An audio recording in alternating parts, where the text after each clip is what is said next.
मुझे नींद आ रही है, sleep is coming to me. मेरा दिल नहीं कर रहा, my heart is not wanting. दिल पर मत लो, don't take on heart. Can you spot the mistake in these sentences? Do these sentences sound natural? No, they don't. Why? Because we have done literal translation, यानी हमने sentences को word by word translate किया है, उसके meaning के according translate नहीं किया। What do they mean? और यही होता है जब हमारी फर्स्ट लैंग्वेज कोई और होती है और जब हम इसको किसी सेकंड लैंग्वेज में ट्रांसलेट करते हैं तो हमारा ब्रेन उसको वर्ड बाय वर्ड ट्रांसलेट करता है और फिर उसी तरह से उस सेंटेंस की टोन, इमोशन और मीनिंग बिल्कुल चेंज हो जाता है। ही इन सेंटेंसेस में हुआ है। अब इनको करेक्ट करके देखते हैं। अब जैसे मुझे नींद आ रही है, नॉर्मली उर्दू लैंग्वेज में आने को क्या कहा जाता है? कम। आना, कम। आ रही है, कमिंग। लेकिन इसमें क्या मतलब है कि आप ऐसा महसूस कर रहे हैं, आई एम फीलिंग स्लीपी। और अगर ज़्यादा नेचुरल साउंड करना है तो सेंटेंस होगा आई एम गेटिंग स्लीपी। इसी तरह मेरा दिल कर रहा है, करना को हम डू कहते हैं। दिल कर रहा है इज़ वॉन्टिंग, नो। इसको कहेंगे I don't feel like it. I don't feel like doing it. आप अगर अननेचुरल वे में बोलेंगे बात तो समझ आ जाएगी, लेकिन क्या होगा कि आपका इमोशन, आपकी फीलिंग उस तरह से कम्युनिकेट नहीं हो पाएगी कि आप किस इंटेंसिटी से वो बात कर रहे हैं या उसका मीनिंग क्या है। सो मीनिंग को प्रॉपरली कन्वे करने के लिए this is important to look at the meaning of each sentence and know how to say out that feeling and emotion. What is the thing to keep in mind? Do not translate the words, always translate the meaning. Let's look at the other most common sentences. मेरा sir दर्द कर रहा है, my head is meaning incorrect.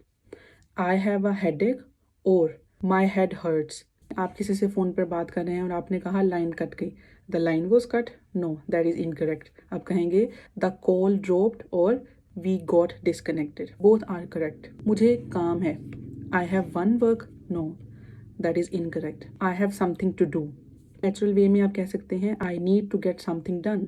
वो मेरा दिल दुखाता है, he hurts my heart, no, he hurts my feelings. दिल का लफ्ज़ तो उर्दू में यूज़ हुआ है लेकिन वो एसोसिएटेड है फीलिंग्स के साथ, तो आप वहाँ पे हार्ट नहीं कहेंगे, फीलिंग्स कहेंगे। मैंने अपना काम कर लिया, I have finished my work. उसने मुझे समझाया, he explained it to me. मैंने उसे फ़ोन किया, I did phone to him, no. आप कहेंगे आई कॉल्ड हिम और I gave him a call. मेरा फ़ोन सुनो, listen to my phone, no. Answer my phone और पिक अप माई फ़ोन। दिल पर मत लो, don't take it on heart, no. आप कहेंगे डोंट टेक इट पर्सनली। मेरी टांग सो गई, my leg slept, no, that is incorrect. आप कहेंगे my leg has gone numb, मतलब मेरी टांग सुन हो गई है, उसमें कोई हरकत, मूवमेंट नहीं हो रही। सो टू गो नम। उसने मेरा दिल जीत लिया। आप कह सकते हैं ही इम्प्रेस्ड मी। अगर आप वन माई हार्ट कहेंगे तो वो थोड़ा सा मीनिंग में डिफरेंस आ जाएगा, उसकी टोन रोमांटिक हो जाएगी। तो इसलिए यहाँ पर आप नॉर्मल जनरल वे में कहेंगे he won me over, he impressed me. मेरा सर मत खाओ, don't eat my brain, no. Stop bugging me, don't annoy मी।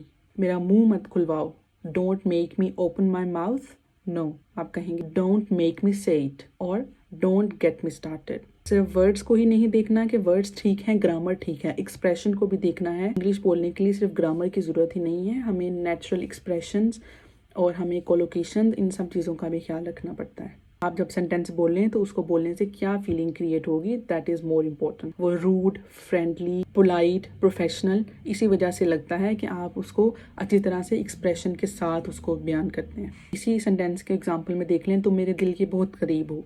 अगर आप कहेंगे you are close to my heart, ये रोमांटिक टोन कर रहा है। लेकिन अगर आपके जनरल वे में किसी को कह रहे हैं कि वो आपके लिए इंपॉर्टेंट है, बहुत ख़ास है, तो आप कहेंगे you mean a lot to me. यहाँ पर क्लोज टू माई हार्ट की बजाय आप कहेंगे mean a lot to me. So आपने देखा कैसे एक एक्सप्रेशन से ही पूरे सेंटेंस की टोन चेंज हो गई। What is the key take away from this video? Whenever you want to say something, first think in Urdu, then translate the meaning and recall the English expression. You should know the expression of everything you want to say. Then say it out. Learn the expressions. Hope you understood the concept and liked the video. Don't forget to practice it. See you next time. Take care. Allah bless you.